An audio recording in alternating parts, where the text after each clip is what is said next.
Their opponents this afternoon, Brighton, their problems on the field just don't compare with those off it. John Champion's not the first to go to Hull and back. Round about lunchtime on Saturday at the peak time, a train will arrive at this platform every 4 minutes, full of football supporters. And when they've handed in their tickets, there's really only one way out, and that's through the turnstiles of Boothferry Park, because this is the railway station that Hull City built. The Boothferry Park ground has trappings that many a First Division club would envy. A new stand, opened at the beginning of this season, dominates at one end and provides the old terrace customers with cover from the elements and adds an extra 3,500 seats in the ground capacity of 50,000. A generation on, that self-same ground housed its lowest ever crowd, barely 500 for an auto windscreen shield tie on Tuesday night.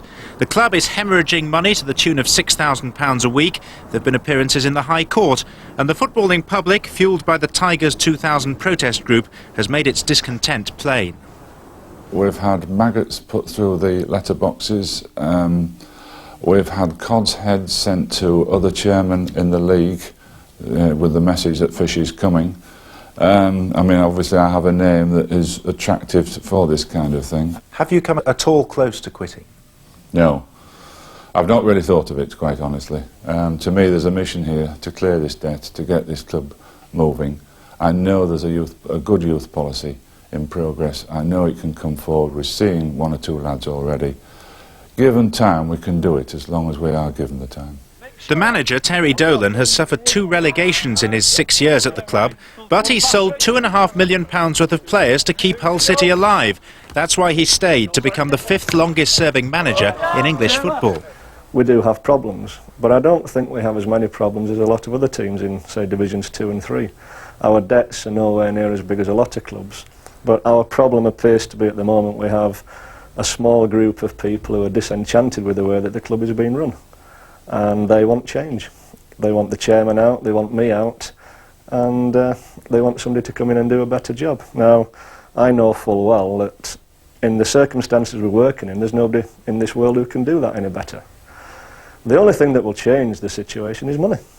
What the cash has done is to enable the club to buy not only new bricks and mortar, but football talent. Ken Wagstaff from Mansfield Town. Price, £40,000. I don't think you can say that he's done a good job. I mean, how can you say he's done a good job because he took you down 2 divisions?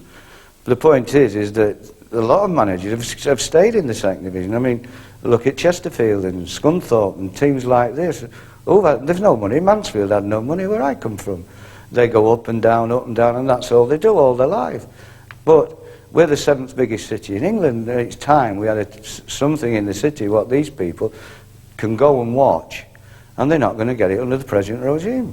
Have you ever come close to saying, look, Terry, thanks for everything you've done, but no thanks? No, I've never seen it that way. I mean, I renewed his contract earlier, last season, at the end of last season when we got relegated. That is where a lot of the argument is now with the fans. They can't understand that. I had at the Whitby game when we were playing in the replay, we were 4-3 down with a minute to go. We equalised to make it 4-4, and 2 people jumped out of the crowd, came along the track, gave me a load of abuse verbally, and virtually said, well, you're a lucky sod, Dolan, that's kept you in your job. In 30 years in professional football, I've never known anything like this, no. But the point I've got to make is that they won't win. The way it's going at the moment, the only thing that's going to give is a football club. We just aren't going to have one. That'll be the end. That'll be the end of Hull City, which will be a shame. They'll just be memories of Boothferry Park. Chilton, Wagstaff, and it's a goal, yes. And it's Wagstaff who's done it. His 99th goal for Hull City. In the nicest possible way, Terry, is there an element of insanity about the likes of you wanting to do a job like this? I wouldn't like to say it was insanity. Maybe it's a bit of masochism, I don't know.